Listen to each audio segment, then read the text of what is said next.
Let's be real, you don't have the money to pay for expensive credit repair, and neither do most people. But in this video, I'm going to tell you how to instantly boost your credit score as much as 50 to 100 points instantly and wipe your credit clean. Welcome back, guys. Ben here, helping you earn more, spend less, and invest the difference. So today we're going to be cutting through some of the nonsense and just give you a few quick, actionable tips to help you improve your credit score. Now, generally, the first thing you're going to want to do, which can often increase your score by as much as 50 to 100 points instantly, is simply to become an authorized user on a credit card account. This account has to have a good payment history, has been open for at least 2 years, and preferably a high credit limit. Now, I get it, not everyone is lucky enough to have a rich family or a rich uncle or, someone that can just give them some money and help them out financially, but nearly everyone has a family member that has good credit. Talk to your parents, siblings, aunts, uncles, grandparents, somebody, and find someone that has a good credit that is willing to help you out by allowing you to piggyback off of their credit score. By them adding you as an authorized user on their credit card, that entire credit history will not only show up on their credit report, but now it's also going to show up on your credit report as well. And this means if the card is 10 years old and has no late payments and a $25,000 spending limit and a low utilization rate, then it will appear on your credit report as if you had been paying on time for the last 10 years with a $25,000 spending limit. This can help boost your on-time payments, lower your credit utilization rate, increase the average age of your credit lines, etc. This one simple technique actually hits several key credit concepts all at once, which makes this such an invaluable tool to rapidly increase your credit score. Now, you do have to obviously trust this person, and they likewise should trust you, because in the future, if they ever miss a payment on this particular credit card, then not only will it appear that they made a missed payment, but it will also appear as if you had missed a payment on that card, which is obviously going to hurt your credit score. So make sure this person is financially responsible and trustworthy. Now, one quick tip, because I know a lot of people kind of monitor their credit score on free websites like Credit Karma, etc. Credit Karma and other similar websites typically show you your Vantage 3.0 credit score.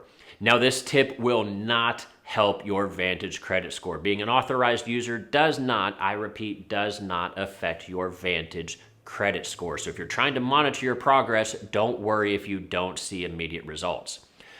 But it does affect your FICO credit score. And the FICO credit score is the score that 90% of lenders are going to be using if they're actually going to be trying to approve you for a loan. So even though you may not see an immediate increase on your score on these free websites, trust me, if you're trying to get a loan, it is working. Now, tip number 2. So the second thing you're going to want to do is pay down all of your credit cards to below 30% of their total limits. But realistically, the lower you can go, the better. So if you can get your balances down to only 20% or 10%, then, that's even better. This is important. Not only is it going to help you relieve some of your stress in your life by eliminating your credit card debt and paying that obscenely high interest rate on your credit cards, but it's also going to increase your credit score by lowering your overall credit utilization rate. 30% of your overall credit score is calculated based on your credit utilization rate, which is just essentially just a ratio of how much credit you have available versus how much of it you are actually using. For example, if you had a credit card with a $1,000 limit and you spent all $1,000, you maxed that sucker out, that would be a 100% utilization rate, and that would be bad.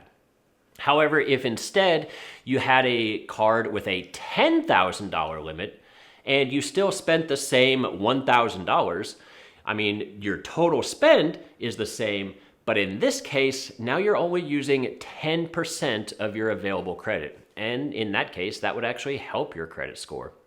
So the lower your utilization rate, the better. So simply by paying down some of your existing debt, your credit score will naturally go up. All right, so now we're slowly paying down our debt, but here we have to promise ourselves to never have a missed payment again. Sometimes life throws us a curveball, but we need to be prepared and do whatever it takes to at very least make the minimum monthly payment on all of our bills. Maybe this means picking up an extra shift at work or implementing a budget plan. Whatever you do, just make sure that all of your bills are paid on time. And I recommend doing this by setting up an automatic bill pay online so that you never have to worry about forgetting to manually log in and make a payment. Now, preferably these auto payments will be set up for the full statement balance, but at least set it up for the minimum monthly payment. And then if you happen to have additional money left over at the end of the month, you can always log in and make a second payment to further chip away at your debt levels. Whether or not you pay your bills on time is the single largest factor affecting your credit score and makes up a whopping 35% of your total score. And if you absolutely can't make a monthly payment for whatever reason, make sure you communicate that with your lender. A lot of companies are willing to work with you and have a variety of programs available and assistance that they can offer to keep you on the right track. But they can't help you if you don't let them know that you're struggling. Next up, we're going to pull our credit report and look at all of our active accounts. And when I say active accounts, I mean anything that is not in collections or charged off. So we're going to attack these active accounts and bring them all up to speed. So if you have an account that's overdue or have missed payments, we're going to get caught up on these accounts first. Try to resolve these issues by contacting the company and see if they can take the late payments off if you have extenuating circumstances, like if you had medical illness or anything like that. Sometimes you can send the company documentation in a letter and they will simply remove the lates. But once again, these companies can't help you if you don't communicate your situation. Now, some companies will remove late payments from your credit report or maybe get rid of any late payment fees that they charged you if you're behind on payments. So make sure you get caught up as soon as possible and bring all of your active accounts current. Next up, we're going to look at any seriously delinquent accounts, such as charge-offs or collections. Now, often this involves getting in contact with the debt collector or the creditor and hopefully negotiating a lower payment that will allow you to delete it off of your credit. So for example, if you had a $500 bill that went into collections, you no longer owe that $500 to the person who originally loaned you the money. Instead, the original company just gave up hope that you were ever going to pay them back. And instead, they sold that $500 worth of debt to another company, a company that specializes in trying to collect on debt. This company usually buys the debt for pennies on the dollar, and they may be able to buy your $500 worth of debt for $50 or less. So they don't necessarily have to get back the whole $500 in order to make a profit. They just need to get something back. So try to offer them $100 or $200 to try to settle your debts and remove it from your credit report. It is vital that as part of the negotiations that the company agree to remove the negative item from your credit report in exchange for you paying these debts. And always, always, always make sure that the company sends you something in writing saying that they will delete it from your credit once they receive the specified amount of money. Remember, guys, from a legal perspective, if it's not in writing, then it never happened. So always get what they're saying in writing before sending them any money. This deletion letter gives you a backup plan in case the company decides to not follow through with what they say, which would, in case, allow you to contact the credit bureau and they can remove it. And since you have documentation saying that the company, told you that they were going to remove it, the company can't fight you on this, so the credit bureau will simply remove it for you. And finally, any remaining negative items on your credit report, we're going to start the dispute process and attempt to get these items removed. Disputing can sometimes be a long and frustrating process, which is why I suggest trying the other methods first. But if you're interested in disputing items, this video right here will give you the tools necessary to start the prep work that should be done before you ever send your first dispute letter, so that when you do start the dispute process, you can start off on the right foot with the best chances of success.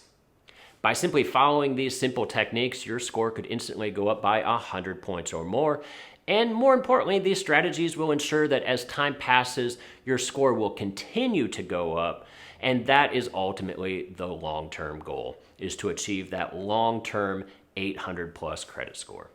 If you enjoyed this video, be sure to subscribe and leave a comment down below because I love hearing from you guys. And as always, I'll see you all again next time. Thanks.